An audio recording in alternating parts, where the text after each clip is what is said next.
25 তারিখে ইনশাআল্লাহ আপনাদের দয়া আল্লাহর রহমতে আমি দেশে ফিরে যাব।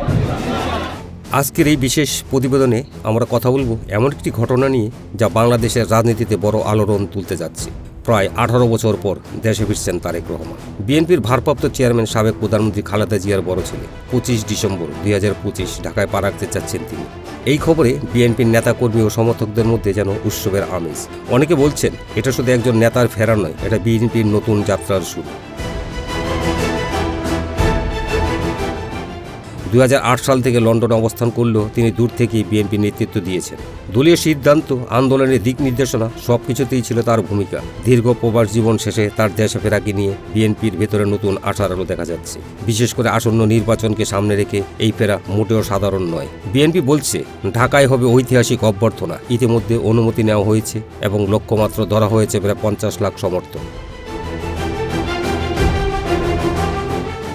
ভাবুন একবার, ঢাকার রাজপথ, মানুষের ঢল, স্লোগানে মুখর চারপাশ। সরকারের পক্ষ থেকে বলা হয়েছে তারেক রহমানের জন্য ওয়ান টাইম ট্রাভেল পাস এবং সর্বোচ্চ নিরাপত্তা নিশ্চিত করা হয়েছে। দেশে ফিরে তার প্রথম গন্তব্য হবে তার মা বেগম খালেদা জিয়া, যিনি বর্তমানে চিকিৎসাধীন। এবং আবেগঘন সাক্ষাৎ শুধু একটি পারিবারিক মুহূর্ত নয়, এটা রাজনৈতিক ইতিহাসের একটি স্মরণীয় দৃশ্য হতে যাচ্ছে। সমর্থকরা বলছেন তারেক রহমানের ফেরা বিএনপিকে নতুন করে সংগঠিত করবে, ভোটারদের মধ্যে নতুন উদ্দীপনা তৈরি করবে। তবে আশঙ্কাও আছে, সাম্প্রতিক রাজনৈতিক সহিংসতার কারণে কিছু মহল নিরাপত্তা নিয়ে নিশ্চিত। তবু একথা অস্বীকার করার উপায় নেই, বিএনপির জন্য এটি একটি বড় মাইলফলক। তারেক রহমানের এই স্বদেশ প্রত্যাবর্তন বাংলাদেশের রাজনীতিতে নতুন মোড় আনবে। ক্ষমতায় সমীকরণ কি বদলাবে?